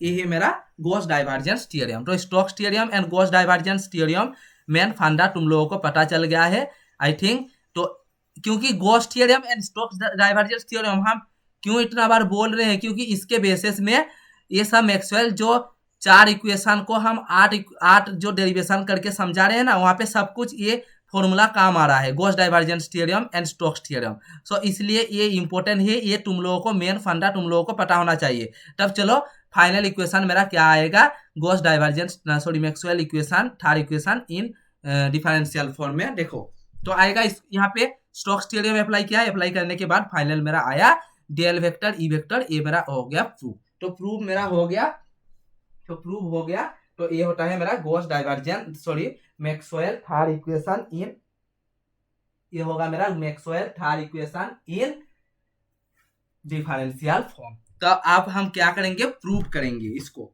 मतलब प्रूफ तो ये हम कॉपी में लिखे हैं, ये तुम लोग कॉपी में लिखो, उसके बाद पूरा अंडरस्टैंडिंग करा देंगे, तुम लोगों को पूरा समझा देंगे। ओके, तो क्या प्रूफ करेंगे बच्चों, मेरा हीडिंग क्या है, हीडिंग मेरा है कि del vector cross E vector equals to होगा मेरा minus of D B vector by D T. Okay, ये कहां से आया है, Faraday law of electromagnetic induction. Okay, so एक टर्म हम बोले थे, ये हम बोले थे पहले कि E equals to E vector into DL vector, ये हम बोले थे। और एक टर्म अभी बोल रहे हैं जो फैराडे सेकेंड लॉ से आया है कि E equals to minus of D phi B by D T, ये हम बोले थे। एंड यहाँ पे फाई बी क्या होता है बच्चों, कि फाई बी होता है मेरा मैग्नेटिक फ्लक्स, ये हम पहले जब पढ़ाए थे तब बोले थे कि मैग्नेटिक फ्लक्स जिसका वैल्यू होता है फाई बी इक्वल्स टू होता है मेरा integral B vector into D S vector. So यहाँ पे हम लिख सकते E equals to minus of D by D T phi B into phi B separately लिख सकते हैं, उसके बाद लिख सकते E equals to minus D by D T into phi B का मतलब integral B vector into D S vector. Okay, ये हम लिख सकते हैं। एंड इसको हम क्या दिए, इक्वेशन नंबर 2 एंड इसको हम इक्वेशन नंबर 1 पकड़ते हैं। ओके, देन फाइनली क्या होगा बच्चों, फाइनली होगा कि equation number 1 and equation number 2 को इक्वेट करने के बाद फाइनली मेरा आएगा E vector dot DL vector equals to minus of D by D T into integration of B vector into D S vector, यहाँ पे लाइन इंटीग्रल, यहाँ पे सरफेस इंटीग्रल। सो अब क्या फॉर्मूला काम आएगा, स्टोक्स थ्योरम काम आएगा। So according to Stokes theorem, so apply Stokes theorem, Stokes theorem में अगर स्टोक्स थ्योरम अप्लाई करेंगे तो ये क्या होगा, ये लाइन इंटीग्रल क्या होगा, E vector into DL vector को जो होगा ये मतलब लाइन इंटीग्रल को सरफेस इंटीग्रल में कन्वर्ट करेंगे तो क्या करेंगे, डेल वेक्टर एंड जो ई वेक्टर जो है एक क्रॉस होगा E vector into D V vector. So यहाँ पे ये लिखेंगे, इसका वैल्यू हम यहाँ पे लिखेंगे कि ये integral S del vector cross E vector into D V vector equals to minus of D by D T into integration, मतलब बी यहाँ पे ले आते हैं बी वेक्टर एंड यहाँ पे S into D S, sorry यहाँ पे डी वी वेक्टर नहीं होगा, सॉरी सॉरी सॉरी बहुत बड़ा गलती कर दिया, क्या बोल रहे हैं और क्या कर रहे हैं। सो ये डी एस होगा मेरा बच्चों, सॉरी ये मेरा होगा डी एस वेक्टर। ओके ये हुआ। उसके बाद फाइनली देखो del vector cross E vector common आ जाएगा एंड एस मतलब D S vector equals to minus of D B vector by D T and D S vector and D S vector cancel out हो जाएगा। उसके बाद finally मेरा बचा रहेगा del vector cross E vector equals to minus of D B vector by D T. Okay जो मेरा है Maxwell third equation in differential form. Okay ये है मेरा मैक्सवेल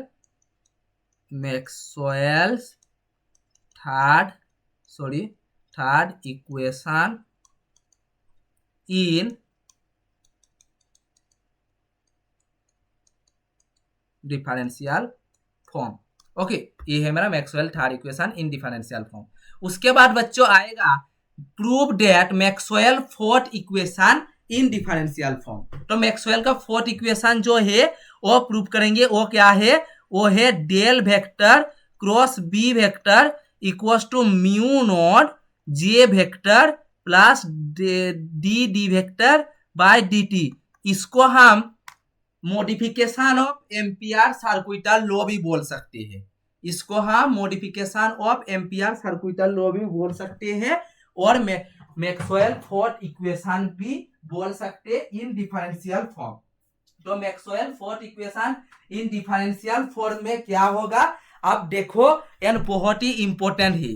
अगर एम्पियर्स लॉ हम बोलेंगे तो एम्पियर लॉ क्या था बच्चों, एम्पियर लॉ था कि B vector into D L vector equals to था मेरा mu naught I and I जो है आई इक्वल्स टू मतलब जे इक्वल्स टू था मेरा मतलब करंट डेंसिटी और इसको हम डिस्प्लेसमेंट करंट भी बोल सकते हैं।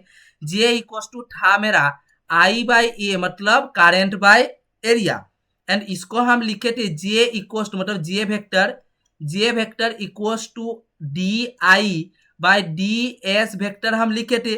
सो D I equals to J vector into D S vector लिखे थे एंड आई मतलब होगा डी आई का सॉरी आई इक्वल्स टू होगा integral of D I equals to integral of J vector into D S vector, मतलब I equals to integral of J vector into D S vector कैसे आया तुम लोगों को पता चल गया है। सो यहाँ पे अब क्या करेंगे, B vector into D L vector equals to mu naught I के जगह ये वैल्यू बैठाएंगे। उसके बाद ये देखो ये है लाइन इंटीग्रल, ये है सरफेस इंटीग्रल, मतलब लाइन इंटीग्रल को सरफेस इंटीग्रल में कन्वर्ट करने के लिए स्टोक्स थ्योरम काम आएगा। So according to Stokes theorem ये क्या किया, लाइन इंटीग्रल को सरफेस इंटीग्रल में कन्वर्ट कर दिए। कन्वर्ट करने के बाद आया del vector cross B vector A equals to mu naught J, ये इतना तक होगा मेरा एम्पियर सर्किटल लॉ का डिफरेंशियल फॉर्म। ये है मेरा ये प्रूव किया था ना एक बार कि del vector cross B vector equals to mu naught J vector, ये होता है मेरा differential form of Ampere circuital law. अब क्या आएगा, मेरा प्रूफ है, मेरा प्रूफ क्या है, मेरा प्रूफ है Maxwell fourth equation in differential form जो है mu naught equals to del vector cross B vector equals to mu naught J vector plus del D vector, मतलब ये होता है मेरा एम्पियर मॉडिफिकेशन सर्किटल लॉ। जो जे होता है क्या होता है मेरा करंट डेंसिटी होता है, करंट डेंसिटी एंड जेडी जो होता है डिस्प्लेसमेंट करंट, ये यहाँ पे ऐड किया है। जो जिसका वैल्यू क्या होता है, जेडी हम डिस्प्लेसमेंट करंट बच्चों निकाले थे, डिस्प्लेसमेंट करंट डेंसिटी हम बच्चों निकाले थे। थोड़ा पानी पीने दो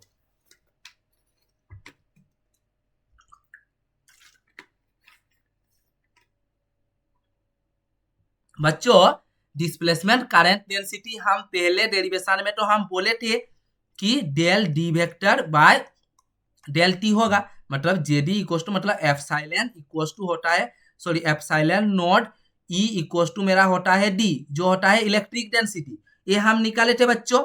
सो ये जब निकाले थे तुम देखे थे वो डेरिवेशन, सो ये वाला हम लिख सकते हैं, मतलब D equal to epsilon naught E हम लिख सकते हैं। फाइनली हम ये लिख सकते हैं, इसको हम modification of Ampere circuital law भी बोल सकते, मतलब एम्पियर जो थे, जो ग्रेटेस्ट साइंटिस्ट जो एम्पियर थे वो उनका लॉ निकाले थे एंड उसका डिफरेंशियल फॉर्म भी निकाले थे हम। एंड मैक्सवेल जो 4 इक्वेशन निकाले, उस इक्वेशन में जो एम्पियर का जो लॉ था उनको उन्होंने मतलब ला के कुछ मॉडिफाई करके यही फॉर्म दे दिए। यही होता है Maxwell fourth equation in differential form.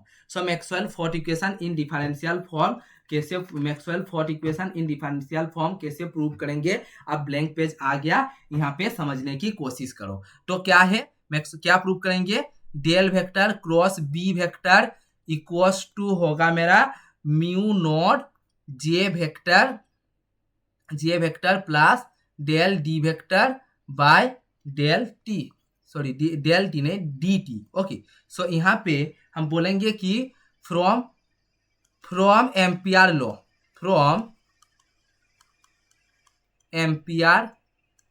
Ampere law से हम लोग को क्या मिलता है कि integration of B vector into DL vector equals to mu naught I. Okay, and I हम क्या निकाले थे बच्चों कि आई हम निकाले थे, आई इक्वल्स टू होगा मेरा क्या, सॉरी जो जे होता है करंट डेंसिटी, जो जे इक्वल्स टू मेरा क्या होता है करंट डेंसिटी, जो जे इक्वल्स टू होगा मेरा I by A and I sorry हाँ जे इक्वल्स टू मेरा होगा आई बाय ए। यहाँ पे रुको इरेज करते हैं एंड और इसको हम ऐसे भी लिख सकते हैं कि J vector equals to D I by D S. Okay, D S vector okay, so D I equals to J vector into D S vector लिख सकते हैं। एंड इसको अगर इंटीग्रल करेंगे I equals to integration of D I equals to integration of J vector into D S vector, finally मेरा आएगा I equals to integration of J vector into D S vector. ये वाला हो गया।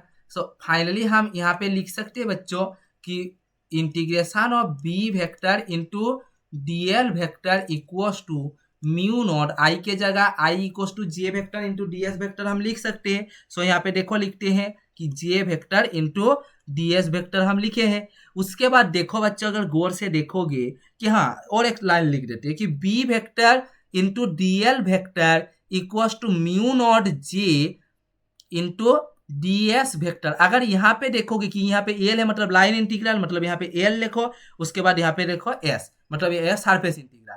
तो अगर गौर से देखोगे कि लाइन इंटीग्रल को अगर हम सरफेस इंटीग्रल में कन्वर्ट करेंगे तो क्या काम आएगा, अप्लाई स्टोक्स थ्योरम,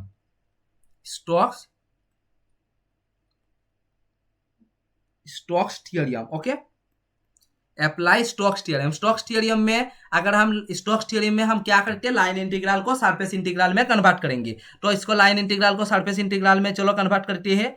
तो लाइन ए है मेरा line integral B vector into D L vector equals to क्या होगा, ये मेरा सरफेस मतलब del vector cross B vector into क्या होगा डी एस वेक्टर। सो यहाँ पे हम लिख सकते हैं कि integration of S into del vector cross B vector into D S vector equals to mu naught J vector integration of D S vector. तो अगर हम यहाँ पे del vector cross B vector common लेंगे तो क्या होगा, D S vector equals to mu naught J vector into integration of D S vector. तो फाइनली मेरा होगा del vector cross B vector equals to mu naught J. ये हुआ, इतना तक तुम लोगों को समझ में आ गया। उसके बाद क्या आएगा, उसके बाद आएगा कि वी नो मॉडिफाइड, ये इतना तक हम बोल सकते हैं, ये है differential form of ampere law, मतलब एम्पियर इतना तक बोल दिए थे। उसके बाद मैक्सवेल का दिमाग में प्लानिंग आया कि इसको कुछ मॉडिफिकेशन करेंगे। तो अब क्या करेंगे कि मॉडिफाइड कर दिए मैक्सवेल, उसके बाद उनका फोर्थ इक्वेशन आ गया था। सो हम बोलेंगे कि we know the modified Ampere circuital law.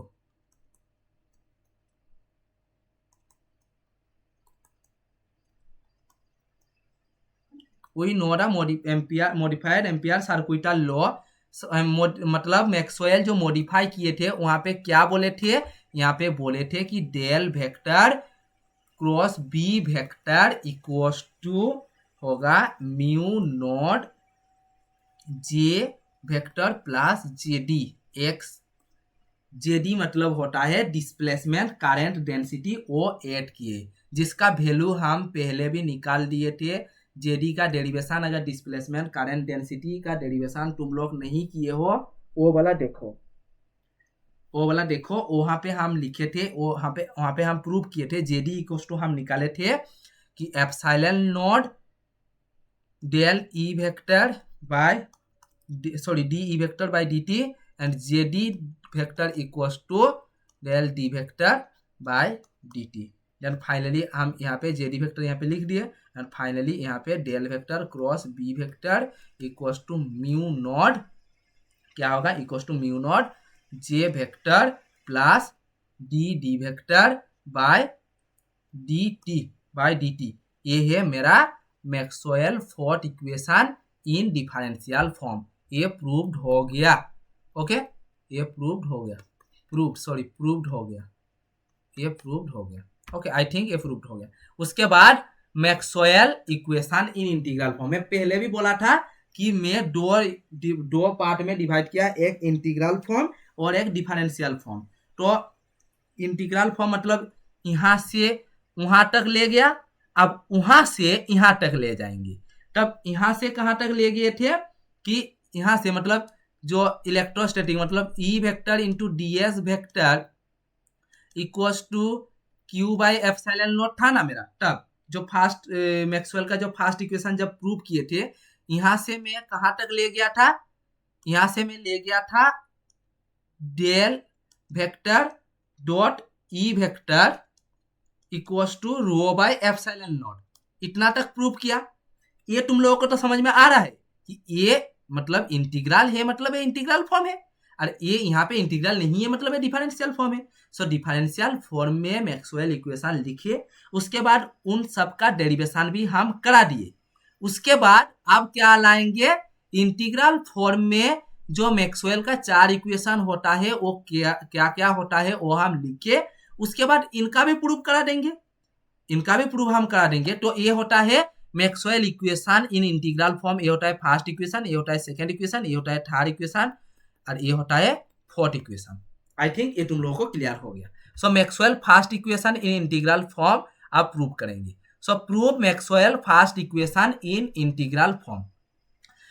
सो क्या आएगा कि इंटीग्रल फॉर्म में मतलब वो लेंगे कि ये क्या था, डिफरेंशियल फॉर्म में मैक्सवेल का फर्स्ट इक्वेशन था, इसको इन दोनों को क्या किए, इंटीग्रल कर दिए। Both integrating both side any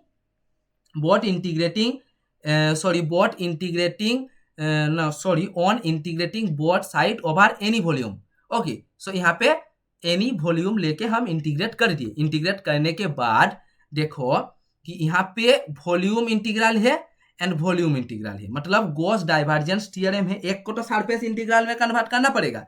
so इसको हम क्या किए, वॉल्यूम इंटीग्रल को सरफेस इंटीग्रल में कन्वर्ट कर लिए, तो गॉस डाइवर्जेंस थ्योरम यहाँ पे काम लगा। सो सरफेस इंटीग्रल में कन्वर्ट करने के बाद देखो ये हो गया, तो ये वाला आ गया, तो यहाँ पे इसका वैल्यू बैठाए। ये क्या है, रो मेरा क्या है, ये मेरा है वॉल्यूम चार्ज डेंसिटी है। So volume charge density equals to हम क्या जानते हैं, चार्ज बाई वॉल्यूम। सो यहाँ पे रो के जगह पी डी भी बैठा दिए। सो क्यू इक्वल्स टू मेरा होता है पीडीबी। सो यहाँ पे फाइनली मेरा आ गया। अब ब्लैंक पेज आएगा, प्रूफ करेंगे, ये कॉपी में लिखो, उसके बाद ब्लैंक पेज में जो समझाऊंगा वो अच्छे से समझने की कोशिश करो बच्चों, क्योंकि फिजिक्स बहुत ही कंसेप्चुअल है, कंसेप्चुअली नहीं समझोगे तो नहीं कुछ कर पाओगे, नहीं समझ में आएगा। ओके, सो आई थिंक तुम लोगों का अभी समझ में आएगा। तो मैक्सवेल का first equation in differential form में क्या प्रूफ किए थे बच्चों कि del vector dot E vector equals to rho by epsilon naught, यही प्रूफ किए थे हम। ओके, अब इन लोगों को हम क्या करेंगे, बोथ साइड में एनी ओवर वॉल्यूम के साथ की क्या करेंगे, इंटीग्रेट कर देंगे। तो इंटीग्रेट करेंगे on integrating both side over any volume, तो क्या होगा, del vector dot E vector into DV vector equals to integration of rho by epsilon naught into DV. Okay, अब क्या करेंगे, डीवी है मतलब क्या करेंगे, एक सरफेस इंटीग्रल में कन्वर्ट करने के लिए, मतलब ये वॉल्यूम इंटीग्रल से सरफेस इंटीग्रल में कन्वर्ट करेंगे। तो वॉल्यूम इंटीग्रल से सरफेस इंटीग्रल में कन्वर्ट करने के लिए क्या थियरम अप्लाई होगा, apply Gauss divergence theorem. Okay, Gauss divergence theorem. तो गॉस डाइवर्जेंस थियरम अप्लाई करने के बाद क्या होगा बच्चों, यहाँ पे देखो कि integral of del vector dot E vector into DB vector equals to क्या होगा, मेरा क्या होगा, integral of E vector dot DS vector, ये हो गया मेरा वॉल्यूम इंटीग्रल से सरफेस इंटीग्रल में कन्वर्ट हो गया। तब यहाँ पे हम क्या करेंगे, इसका वैल्यू यहाँ पे बैठाएंगे। तो यहाँ पे बैठाने के बाद क्या होगा बच्चों कि integral of E vector dot DS vector equals to integral of हाँ 1/एप्सिलॉन नॉट कॉमन ले लेते हैं, 1/एप्सिलॉन नॉट कॉमन ले लिए, रो डीवी। ओके, रो डीवी। थोड़ा हैंड राइटिंग मतलब इतना अच्छा नहीं हो रहा है तो माफी चाहता हूँ। ओके, सो ये देखो रो डीवी हुआ, रो डीवी। और एक बात, हाँ और एक बात, रो मतलब क्या होता है बच्चों, हम बोले थे रो मतलब बोले थे कि रो होता है मेरा, जो रो होता है वो होता है मेरा volume charge density, volume charge density, जो होता है charge by volume. So rho equals to हम लिख सकते हैं बच्चों कि D Q by D V. So D Q equals to rho D V हम लिख सकते हैं बच्चों। So finally Q equals to integration of D Q equals to integration of rho D V हम लिख सकते हैं बच्चों। सो यहाँ पे रो डी वी का वैल्यू हम डी क्यू लिख सकते हैं बच्चों, ऑब्वियसली लिख सकते हैं। So integration of E vector dot D S vector equals to one by epsilon naught rho D V का वैल्यू हम क्यू इंटू क्यू लिख सकते हैं। So finally integration of E vector into D S vector equals to Q by epsilon naught, ये हो गया मेरा प्रमाण, मतलब बंगाली में प्रमाण बोलते हैं, प्रूव्ड हो गया। ओके, ये हो गया मेरा प्रूव्ड बच्चों। तो ये है मेरा Maxwell first equation in integral form. Okay, I think ये तुम लोगों को आसान से क्लियर हो गया है। ओके, उसके बाद आएगा बच्चों कि prove Maxwell second equation. Maxwell second equation prove करेंगे, prove Maxwell second equation in integral form. Okay, so Maxwell second equation क्या इंटीग्रल फॉर्म में है मेरा, B vector into D S vector equals to 0 होगा।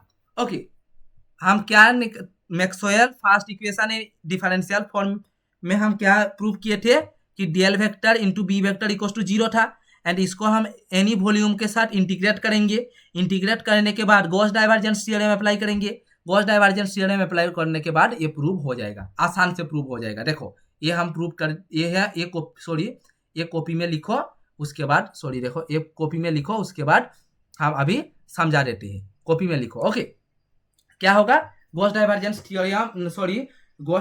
थ्योरम अप्लाई करके हम prove Maxwell second equation in integral form में prove करेंगे। तो बच्चों हम डिफरेंशियल फॉर्म मतलब Maxwell second equation in differential form में हम क्या प्रूव किए थे बच्चों, प्रूव किए थे del vector into B vector equal to था मेरा 0। ओके, एंड इसको हम क्या करेंगे, दोनों इसको हम इंटीग्रेट करेंगे एनी वॉल्यूम के साथ। तो integrate of del vector dot B vector and इसको हम क्या किए DV vector, okay, equals to क्या करेंगे 0। ओके, इसको इक्वल्स टू हम 0 करेंगे। ओके, रुको, थोड़ा प्रॉब्लम हो रहा है मेरा, ये कहाँ पर पेन में।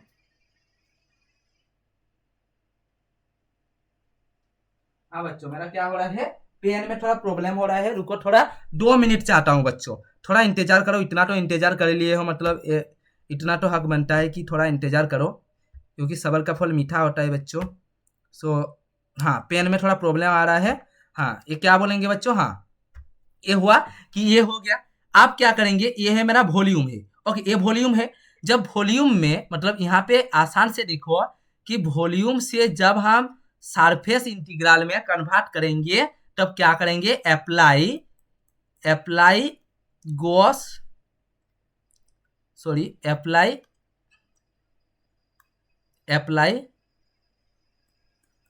Divergence theorem. Okay, Gauss divergence theorem हम अप्लाई करेंगे।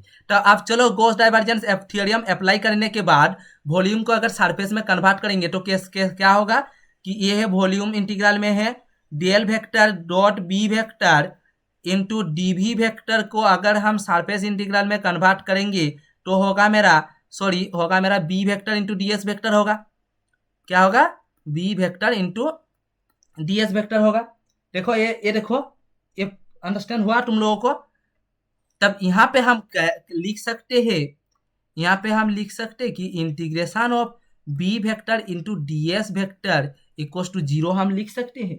अरे यही तो प्रूव करने के लिए बोला है। सो फाइनली मेरा प्रूव हो गया, integration of B vector into D S vector equal to 0, जो है मेरा Maxwell second equation in integration form. I think बच्चों ये तुम लोगों को क्लियर हो गया है। ओके, ये होगा मेरा Maxwell second equation in integration form. Okay, इसके बाद हम प्रूव करेंगे बच्चों, prove Maxwell third equation in integration form. Maxwell third equation मतलब Maxwell third equation in integration form क्या है, integration of E vector into D L vector equal to minus of D five B by D t, जहाँ पे five B मेरा होता है magnetic flux. इसको हम क्या करेंगे, इसको हम प्रूव करेंगे। सो प्रूव करने से पहले देखो, हम Maxwell third equation in differential form में हम क्या प्रूव किए थे बच्चों, कि del vector cross E vector equal to minus of D B vector by D t vector, d t prove किए थे। एंड इसको हम क्या करेंगे कि सरफेस मतलब इंटीग्रेट करेंगे दोनों साइड को एनी सरफेस एस के साथ। ओके, सो इसको हम इंटीग्रेट किए। इंटीग्रेट करने के बाद देखो यहाँ पे सरफेस इंटीग्रल है, सरफेस इंटीग्रल, ये भी सरफेस इंटीग्रल। सो सरफेस इंटीग्रल को हम क्या करेंगे, लाइन इंटीग्रल में कन्वर्ट करेंगे। ओके, लाइन इंटीग्रल में कन्वर्ट करने के बाद ये फॉर्म आएगा। सो लाइन इंटीग्रल में कन्वर्ट करने के लिए क्या लगेगा, हम बोले थे कि सरफेस इंटीग्रल को लाइन इंटीग्रल में कन्वर्ट करने के लिए अप्लाई होता है स्टोक्स थ्योरम। तो स्टोक्स थ्योरम अप्लाई किया, अप्लाई करने के बाद फाइनली मेरा ये वाला टर्म आया। ओके, ये वाला टर्म आया। उसके बाद और एक चीज देखो, ये वाला टर्म आया। उसके बाद देखो कि दोनों को इक्वेट करने के बाद ये वाला टर्म मेरा प्रूव हो गया, आसानी से प्रूव हो गया। तो आई थिंक इतना तक तुम लोगों को कोई प्रॉब्लम नहीं है, क्योंकि यहाँ पे Stokes theorem and divergence Gauss divergence theorem को लेकर ही प्रूव कर रहा है सब कुछ, मतलब सब कुछ मैं प्रूव कर रहा हूँ। तो ये वाला टर्म तुम लोगों को डिफिकल्टी नहीं लग रहा है कि कैसे हम सरफेस इंटीग्रल से लाइन इंटीग्रल में कन्वर्ट कर रहे थे। चलो कि prove Maxwell third equation in integral form में प्रूव करेंगे। तो क्या है, integral of E vector into D L vector equals to मेरा होगा minus of D five B by D T. Okay, ये हुआ। उसके बाद देखो बेटा गौर से कि डेल वेक्टर हम क्या किए थे, पहले हम क्या प्रूव किए थे बेटा, कि Maxwell third equation in differential form में हम प्रूव किए थे del vector cross E vector equals to minus of D B vector by D T, ये हम प्रूव किए थे। एंड इसको हम क्या करेंगे, दोनों साइड में इंटीग्रेट करेंगे एनी सरफेस, मतलब इसको अगर हम इंटीग्रेट करेंगे सरफेस एनी सरफेस के साथ, integrate of D S vector equals to minus of integration of D B vector by D T into D S vector, ये हो गया मेरा आ गया। एंड इसको हम क्या करेंगे, इस ये है मेरा सरफेस इंटीग्रल, ये भी मेरा सरफेस इंटीग्रल। सो सरफेस इंटीग्रल को लाइन इंटीग्रल में कन्वर्ट करेंगे बेटा, तो सरफेस इंटीग्रल को क्या करेंगे, लाइन इंटीग्रल में कन्वर्ट करेंगे, तो क्या लगेगा, अप्लाई स्टोक्स थ्योरम लगेगा। तो स्टोक्स थ्योरम जब हम अप्लाई करेंगे तो क्या होगा, del vector cross E vector into D S vector, इसको अगर हम अप्लाई करेंगे, स्टोक्स थ्योरम अगर अप्लाई करेंगे तो क्या होगा बच्चों, होगा मेरा ई vector into D L vector. तो यहाँ पे इसके जगह ये बैठा देंगे, यहाँ पे अगर इसके जगह ये बैठा देंगे तो फाइनली मेरा आएगा क्या बच्चों, आएगा कि E vector into D L vector equals to, और E vector into D L vector, E vector into D L vector, integration of E vector into D L vector equals to minus of integration of D B vector by D T into D S vector. Okay, and यहाँ पे अगर तुम अच्छे से गौर से देखोगे कि E vector into D L vector equals to minus of D by D T हम लिख सकते हैं, उसके बाद integration of B vector into D S vector हम लिख सकते हैं। इसको लिखने के बाद देखो, ये वाला हम बोले थे बच्चों कि E vector into D S vector equals to minus of D five B by D T हम लिख सकते हैं बच्चों, क्योंकि हम बोले थे कि फाइव बी होगा मेरा, सॉरी ये हम अलग कलर से लेते हैं कि फाइव बी मेरा होगा, जो फाइव बी हम बोले थे बच्चों, फाइव बी इक्वल्स टू मेरा होगा मैग्नेटिक फ्लक्स, जो हम बोले थे B vector into D S vector. So finally मेरा प्रूव हो गया ये वाला टर्म, जो होता है मेरा Maxwell third equation in differential form, ना sorry integral form, Maxwell third equation in integral form, ये प्रूव हो गया। उसके बाद प्रूव करेंगे बेटा कि Maxwell fourth equation in integral form, Maxwell fourth equation in integral form. चलो देखते हैं कि ये वाला है Maxwell fourth equation integration form. ये वाला देखो कि ऑन इसको भी क्या किया, सरफेस के मतलब एनी सरफेस इंटीग्रेट कर दिया, इंटीग्रेट करने के बाद ये वाला टर्म हुआ। ये वाला टर्म होने के बाद बच्चों देखो यहाँ पे सरफेस इंटीग्रल है, यहाँ पे सरफेस मतलब इसको क्या करेगा, लाइन इंटीग्रल में कन्वर्ट करेगा, इसको ये जो है इसको लाइन इंटीग्रल में कन्वर्ट करेगा। लाइन इंटीग्रल में कन्वर्ट करने के लिए क्या लगेगा, स्टोक्स थ्योरम काम लगेगा, तो स्टोक्स थ्योरम काम लगेगा, इसलिए इसको क्या किया, स्टोक्स थ्योरम में कन्वर्ट किया, स्टोक्स थ्योरम अप्लाई किया। स्टोक्स थ्योरम अप्लाई करने के बाद ये जो सरफेस इंटीग्रल है, ये सरफेस इंटीग्रल को लाइन इंटीग्रल में कन्वर्ट कर दिया, मतलब लाइन इंटीग्रल में कन्वर्ट करने के बाद देखो फाइनली मेरा हुआ, यही निकला, यही है मैक्सवेल फोर्थ इक्वेशन जो प्रूव हो गया। तो चलो प्रूव करते हैं। तो Maxwell fourth equation in differential form में हम क्या निकाले थे बच्चों, हम निकाले थे del vector cross B vector equals to mu naught J vector plus D vector by D t, यही हम निकाले थे।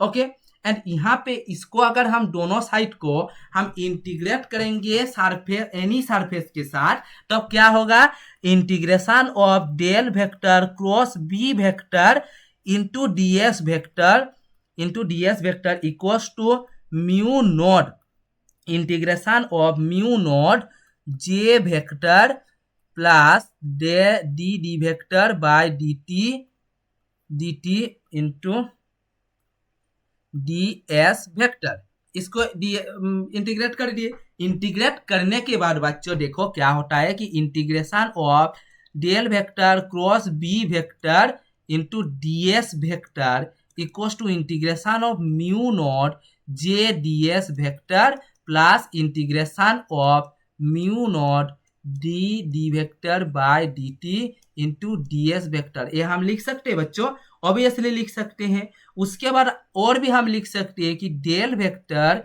Cross B vector into D S vector equals to mu naught, common ले लेते जे वेक्टर, यहाँ पे J vector into D S vector plus mu naught D vector by D T into D S vector, ये हम लिख सकते हैं बच्चों, ऑब्वियसली लिख सकते हैं।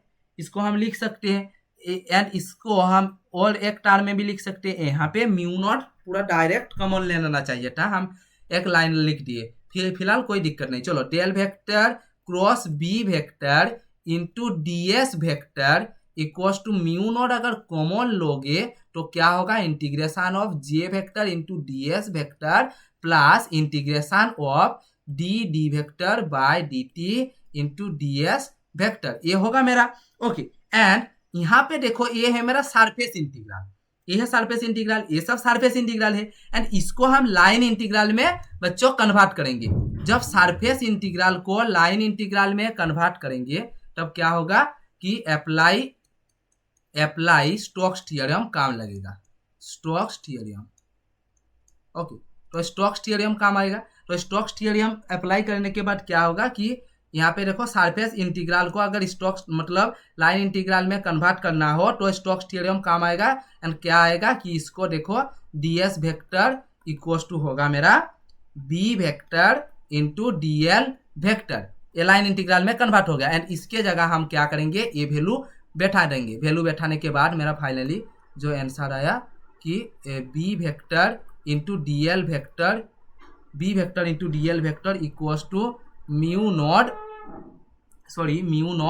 एंड इसको हम लिख सकते हैं I t plus I t plus I d, जो है मेरा प्रूव हो गया, जो प्रूव्ड हो गया। ओके ये थिंग इसको मतलब ये जो J vector into D S vector, ये हम बोले थे ना तब आई था, ये है मेरा क्या, ये है मेरा कंडक्शन करंट, सॉरी ये हम यहाँ पे लिखते हैं, देखो ये हम यहाँ पे लिखते हैं, देखो ये हम क्या करेंगे, ये यहाँ पे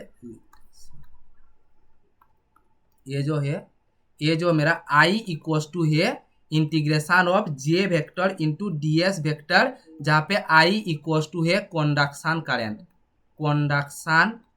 करंट। Okay and